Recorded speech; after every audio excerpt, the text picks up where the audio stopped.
हाँ जी, स्वागत है आप सभी का आपके अपने YouTube channel sky chemistry classes में।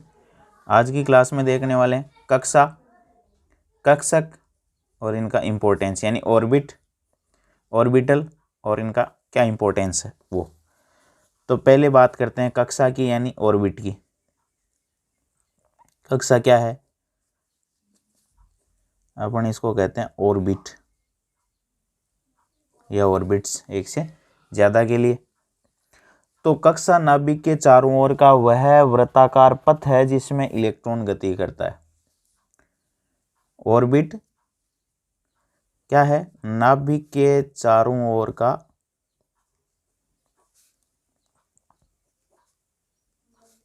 वृत्ताकार पथ जिसमें इलेक्ट्रॉन गति करता है।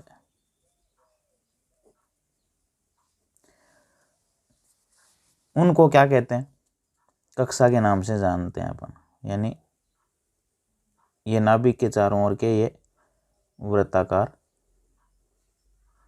पथ, इनके अंदर इलेक्ट्रॉन गति करते हैं। यह तो बात हुई कक्षा की।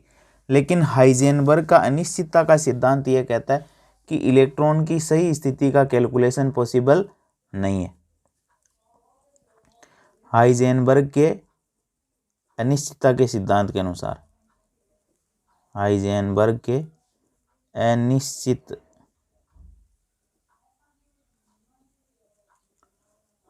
अनसर्टेनिटी प्रिंसिपल के सिद्धांत के अनुसार, हाइजेनबर्ग के अनिश्चितता के सिद्धांत के अनुसार इलेक्ट्रॉन यानी ई माइनस के पथ का सही निर्धारण संभव करना संभव नहीं है। क्योंकि जब अपन उसका स्थिति जानने जाएंगे तो इलेक्ट्रॉन से छोटी विमाओं वाली विद्युत चुंबकीय विकिरणों को इस्तेमाल करना पड़ेगा, और जब वो इस्तेमाल करेंगे तो वो जाकर इलेक्ट्रॉन पर गिरेंगी, और इलेक्ट्रॉन पर जब गिरेंगी तो इलेक्ट्रॉन का वेग बढ़ जाएगा, यानी अपन पोजीशन नहीं ज्ञात कर पाएंगे। तो हाइजेनबर्ग का अनिश्चितता का सिद्धांत ये कहता है कि इलेक्ट्रॉन के पथ का सही निर्धारण करना संभव नहीं है। इसलिए बोर की कक्षाओं का कोई वास्तविक अर्थ है, इसलिए बोर की कक्षाओं, नील्स बोर का कोई वास्तविक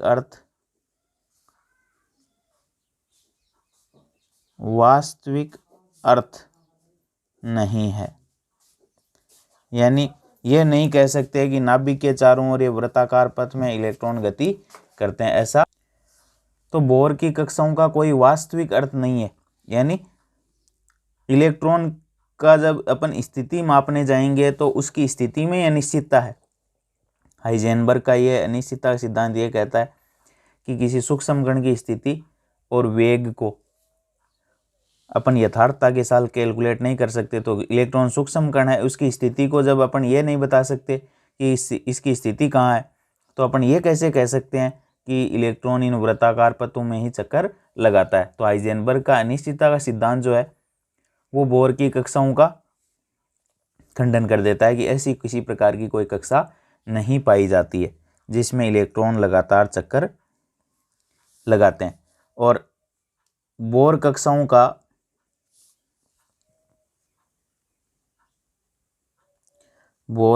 कक्षाओं का प्रयोगों से भी प्रमाणन नहीं होता है। यानी प्रयोगों द्वारा भी अपन ये सिद्ध नहीं कर सकते कि नाभिक के चारों ओर वृत्ताकार पथ पाए जाते हैं। उसके बाद बात आती है कक्षक की। कक्षा तो ये हो गई वृत्ताकार पथ जिसको बोर ने बताया था, लेकिन इसका ऐसा कोई निश्चित पथ नहीं है जिसमें इलेक्ट्रॉन गति करता है। यानी हाइजेनबर्ग का अनिश्चितता सिद्धांत इन वृत्ताकार पथों का खंडन कर देता है। फिर आते हैं कक्षक पर, यानी ऑर्बिटल। अब ऑर्बिटल्स परिभाषा अपन देख चुके हैं कि परमाणु में वह स्थान जहां इलेक्ट्रॉन पाए जाने की प्रायिकता अधिकतम होती है या सर्वाधिक होती है, उस स्थान को कक्षक कहते हैं। कक्षक कहते हैं। ऑर्बिटल यानी जो इलेक्ट्रॉन तरंग के रूप में बिहेव करता है, उस तरंग के क्षेत्र को निरूपित करने वाला, जब इलेक्ट्रॉन तरंग के रूप में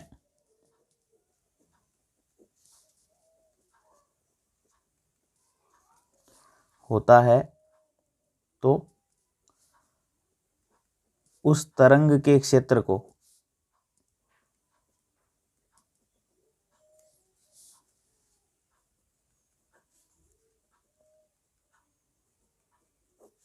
बताने वाला स्थान क्या कहलाता है? यह तरंग यहां उपस्थित है, परमाणु कक्षक कहलाता है। और इसे कक्षक तरंग फलन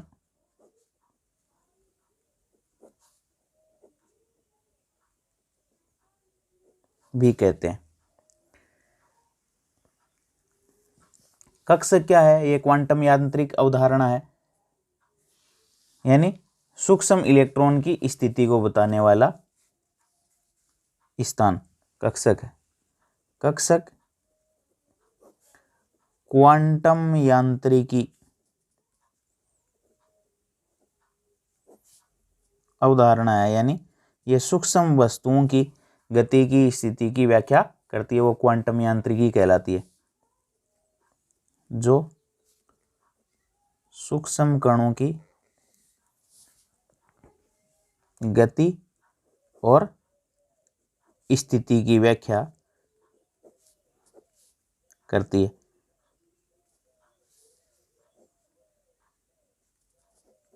वो क्वांटम यांत्रिकी है। और परमाणु में किसी एक इलेक्ट्रॉन के तरंग फलन का वर्णन भी करता है। कौन? कक्षक। इलेक्ट्रॉन के तरंग फलन का वर्णन करता है। कौन? कक्षक। कि इलेक्ट्रॉन तरंग के रूप में कहां पर उपस्थित है, उसकी व्याख्या भी कक्षक द्वारा की जा सकती है। अब कक्षक को तीन क्वांटम संख्याओं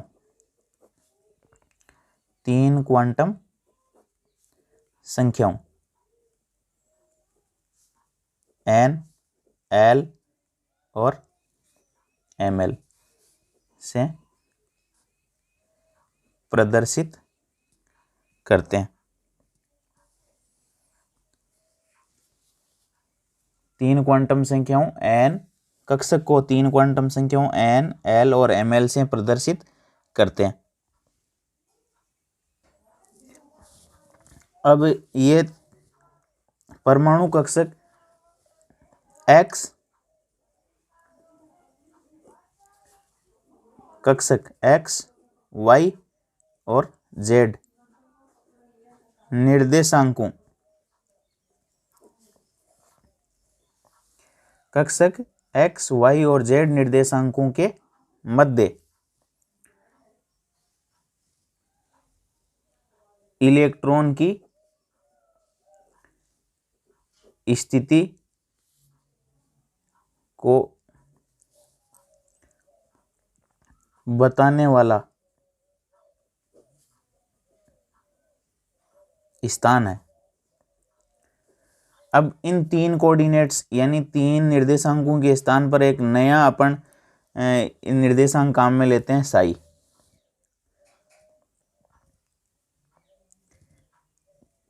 तीनों निर्देशांकों के स्थान पर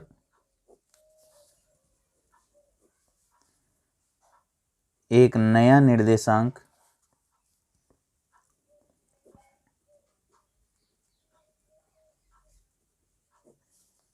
साई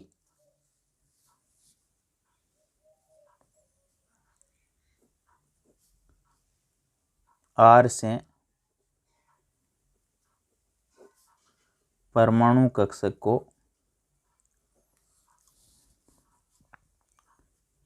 प्रदर्शित करते हैं, और जो दूरी का फलन होता है,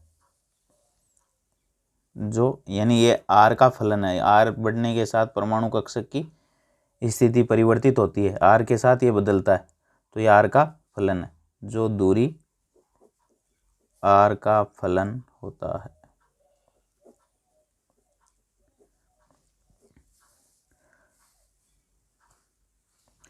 अब भौतिक रूप में परमाणु कक्षक का कोई अस्तित्व नहीं होता है, यानी अपन भौतिक रूप से नहीं कह सकते कि ये परमाणु कक्षक यहाँ मौजूद है, अपन उसको पकड़ नहीं सकते।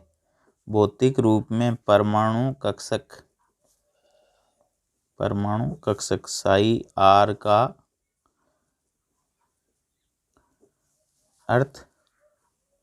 कोई अर्थ नहीं होता है, इसका कोई औचित्य नहीं है। केवल अपन ये संभावना बताते हैं कि इस क्षेत्र में इलेक्ट्रॉन पाया जाएगा, इस क्षेत्र में इलेक्ट्रॉन उपस्थित है, उसको उस संभावित स्थान को अपन परमाणु कक्षक कहते हैं। इसका भौतिक रूप से अस्तित्व नहीं होता है, इसमें इलेक्ट्रॉन, इस क्षेत्र को अपन क्या कह रहे हैं, परमाणु कक्षक कह रहे हैं, लेकिन वास्तव में ऐसी कोई बाउंड्री नहीं बनी होती है परमाणु के अंदर कि उसमें इलेक्ट्रॉन पाया जाता है। उस क्षेत्र को अपन ये कह सकते हैं कि इलेक्ट्रॉन यहाँ पाया जाएगा। यह है परमाणु कक्षक और कक्षा। तो परमाणु कक्षक का कोई अस्तित्व नहीं है, और कक्षा का भी, बोर की जो वृत्ताकार पथ थे उनका भी कोई अस्तित्व नहीं है, क्योंकि हाइजेनबर्ग का अनिश्चितता का सिद्धांत वृत्ताकार पथों का भी खंडन करता है, क्योंकि इलेक्ट्रॉन की स्थिति को, इलेक्ट्रॉन जैसे सूक्ष्म कण की स्थिति को सही निर्धारित करना पॉसिबल नहीं है, क्योंकि उसकी सही स्थिति ज्ञात करने के लिए इलेक्ट्रॉन की जो आकार है उससे छोटे आकार वाले कणों का अपने को इस्तेमाल करना पड़ेगा। और जब कण इलेक्ट्रॉन की स्थिति जानने के लिए इलेक्ट्रॉन पर गिरेंगे तो उससे इलेक्ट्रॉन की एनर्जी बढ़ जाएगी और इलेक्ट्रॉन का वेग बढ़ जाएगा, स्थिति भी बदल जाएगी, तो अपन इलेक्ट्रॉन की सही स्थिति ज्ञात नहीं कर पाएंगे, जिसको अपन हाइजेनबर्ग के अनिश्चितता के सिद्धांत में पढ़ चुके हैं। तो ये बात हुई अपनी कक्षा, कक्षक और इनका क्या इंपॉर्टेंस है, इसका अस्तित्व है या नहीं। अब देखो, साई का कोई भौतिक अर्थ नहीं है, लेकिन इलेक्ट्रॉन के प्रायिकता घनत्व है,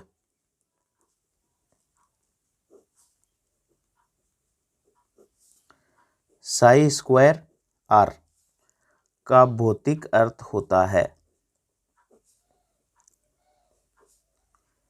यानी ये इलेक्ट्रॉन पाए जाने की प्रोबेबिलिटी को, इलेक्ट्रॉन के पाए जाने की प्रायिकता और उसके घनत्व को बताता है कि इलेक्ट्रॉन घनत्व कहाँ ज़्यादा है और कहाँ कम है। तो वास्तव में इलेक्ट्रॉन तो पाए जाते हैं और इलेक्ट्रॉन का घनत्व जहाँ ज़्यादा होगा साई स्क्वायर का मान ज़्यादा आएगा।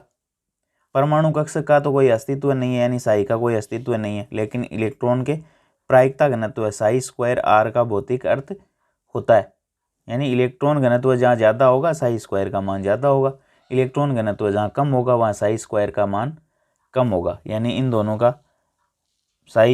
दोनों में से साई का कोई भौतिक अर्थ नहीं है, यानी परमाणु कक्षक का कोई अस्तित्व नहीं है। लेकिन इलेक्ट्रॉन घनत्व का, प्रायिकता घनत्व का साई स्क्वायर आर का भौतिक अर्थ है, और ये दूरी का फलन है, यानी दूरी पर निर्भर करता है, दूरी के साथ परिवर्तित होता है। कौन, साई हो चाहे साई स्क्वायर आर हो, दूरी के दोनों ही फलन होते हैं, लेकिन इसका भौतिक अर्थ है और उसका कोई भौतिक अर्थ नहीं है, क्योंकि इलेक्ट्रॉन घनत्व ज़्यादा होगा साई स्क्वायर वहाँ ज़्यादा होगा, इलेक्ट्रॉन घनत्व जहाँ कम होगा वहाँ साई स्क्वायर कम होगा। तो यह है इलेक्ट्रॉन का प्रायिकता घनत्व।